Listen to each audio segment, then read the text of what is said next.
नमस्कार और स्वागत है आपका आज की इस खास चर्चा में। हम सब ने ना खेती को लेकर एक बात तो जरूर सुनी है कि भाई जितना गुड़ डालोगे उतना मीठा होगा। हाँ, बिल्कुल। यानी अगर बम्पर पैदावार चाहिए तो खर्चे में कोई कोताही नहीं। कोई कोताही नहीं। हाँ, पर सवाल यह है कि क्या ये बात हमेशा सच होती है? देखिए ये सवाल आज की खेती का शायद सबसे बड़ा सवाल है और आज हम इसी की तह तक जाएंगे। अच्छा।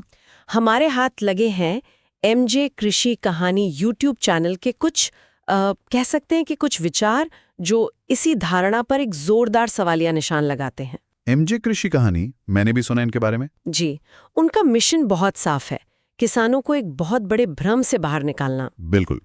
तो आज की हमारी ये जो गहरी पड़ताल है वो इसी पहेली के इर्द गिर्द घूमेगी। क्या ज्यादा लागत ही ज्यादा उत्पादन की गारंटी है, या फिर मुनाफे का कोई और ज्यादा स्मार्ट रास्ता भी है? स्रोत में एक मजेदार किस्सा है जहां एक दोस्त कहता है खेती में लागत नहीं देखनी चाहिए। तो चलिए आज इसी सोच की तह तक जाते हैं। और हम ये भी समझेंगे कि जिसे स्रोत सही कृषि ज्ञान कहता है वो असल में है क्या।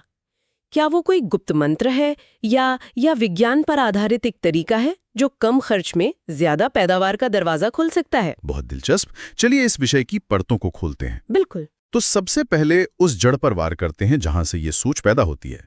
ज्यादा खर्च मतलब ज्यादा पैदावार। आखिर ये धारणा किसानों के मन में इतनी मजबूत क्यों है? देखिए इसकी वजह काफी गहरी है।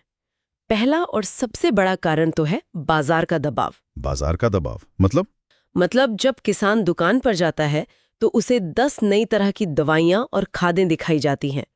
हर कोई अपनी चीज को रामबाण बताता है। हाँ, ये तो होता है। और दूसरा कारण है एक तरह का डर।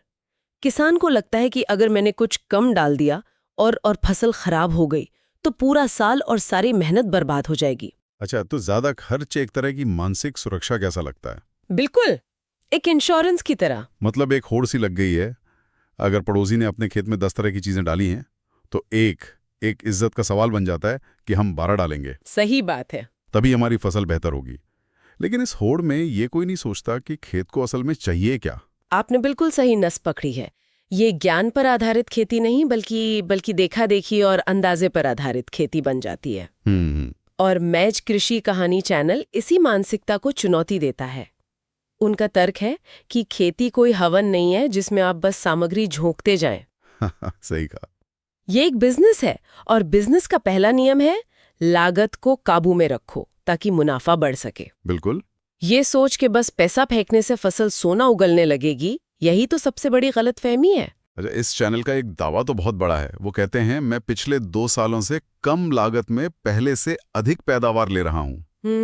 अब ये सुनकर कई किसान कहेंगे कि भाई ये सुनने में तो बहुत अच्छा लगता है पर हकीकत में मुमकिन नहीं है।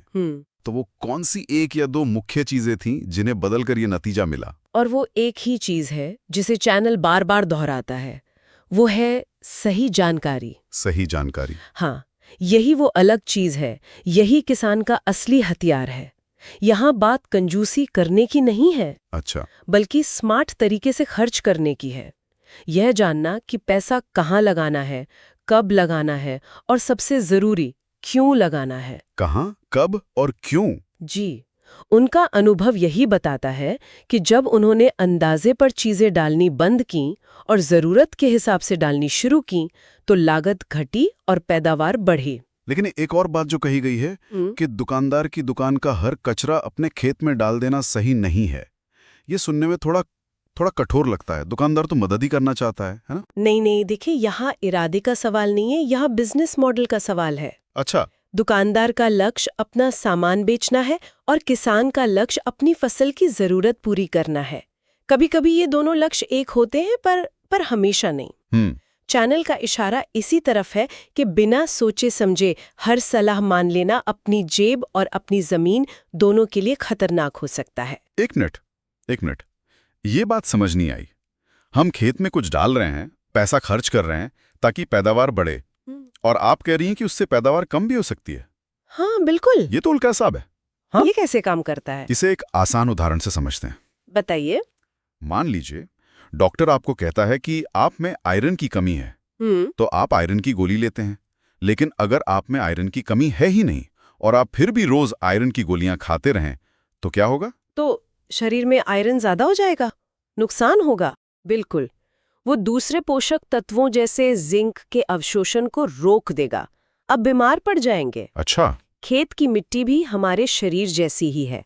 अगर उसमें पहले से ही फास्फोरस भरपूर है और आप ऊपर से और डालते जा रहे हैं, तो वो जिंक और लोहे जैसे दूसरे जरूरी तत्वों को पौधे तक पहुंचने से रोक सकता है। अरे बाप रे। इसे ही पोषक तत्वों का असंतुलन कहते हैं। तो हम अनजाने में अपनी ही फसल का रास्ता रोक रहे हैं। और कीटनाशकों का क्या?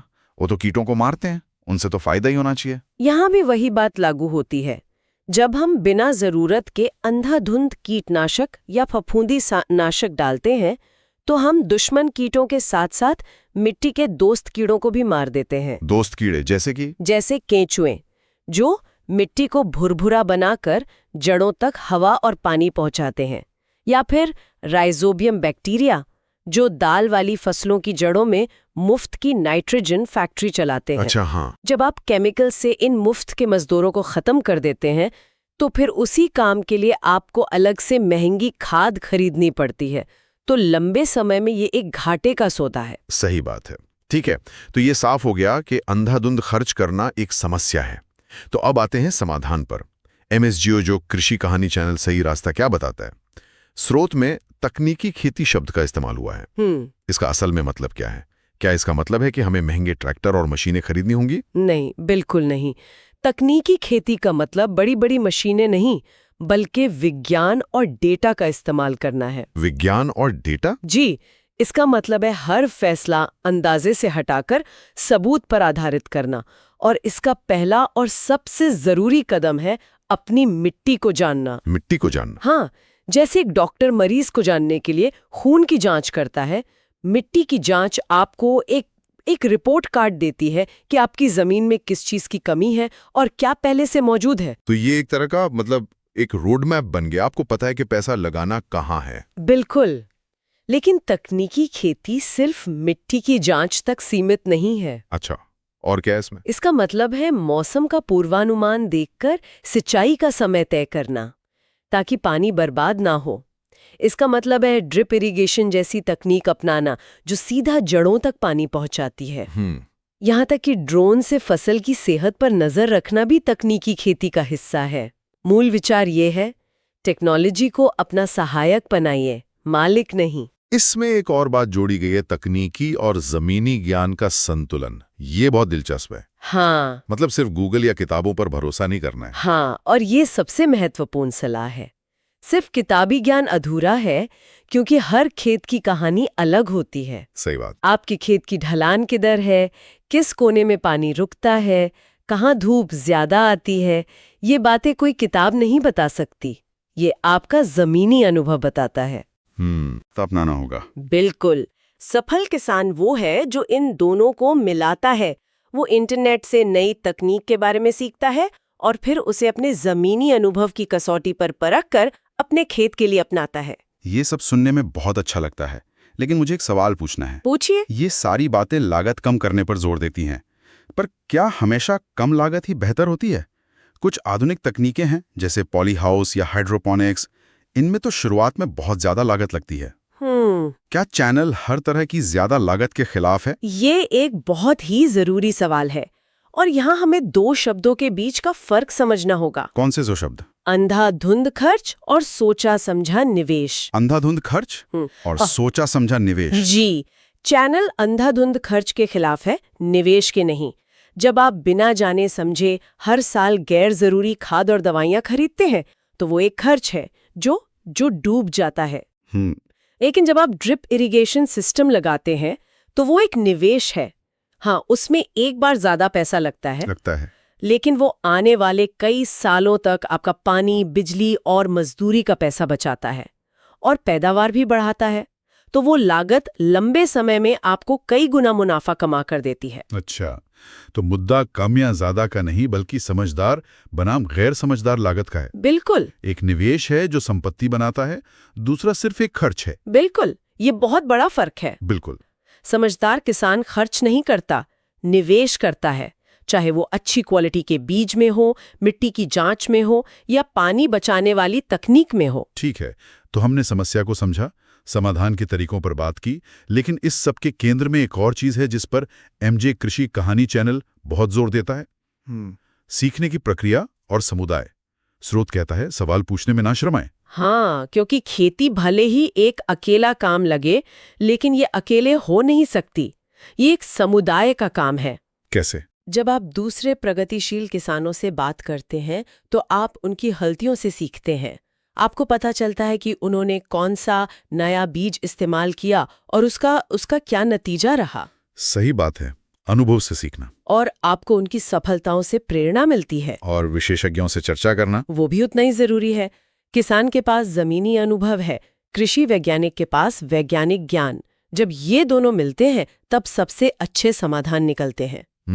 सवाल पूछने में झिझकना या मुझे सब पता है वाला रवैया रखना, ये सीखने के सारे दरवाजे बंद कर देता है। सही कहा। एमजे कृषि कहानी जैसे प्लेटफॉर्म इसी संवाद को, इसी सीखने सिखाने के माहौल को बढ़ावा देने का काम कर रहे हैं।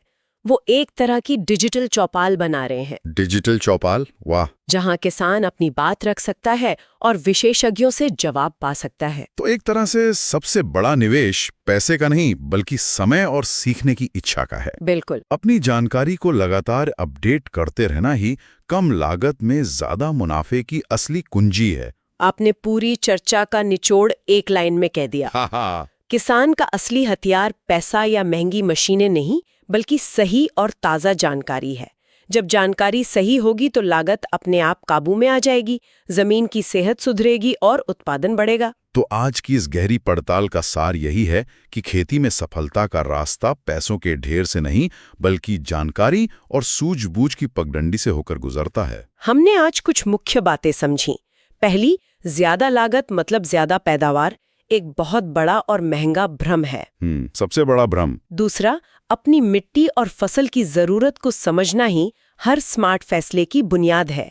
ये आपके हर रुपए को सही दिशा देता है। बिल्कुल। और तीसरा, तकनीकी ज्ञान, जमीनी अनुभव और दूसरे किसानों के साथ संवाद, इन तीनों का संगम ही कम खर्च में बेहतर नतीजे पाने का पक्का फॉर्मूला है। और मुझे कृषि कहानी का उद्देश्य भी यही लगता है कि किसान इस भ्रम के जाल से बाहर निकलें और खेती को एक लाभदायक, सम्मानित व्यवसाय बनाएं। जी।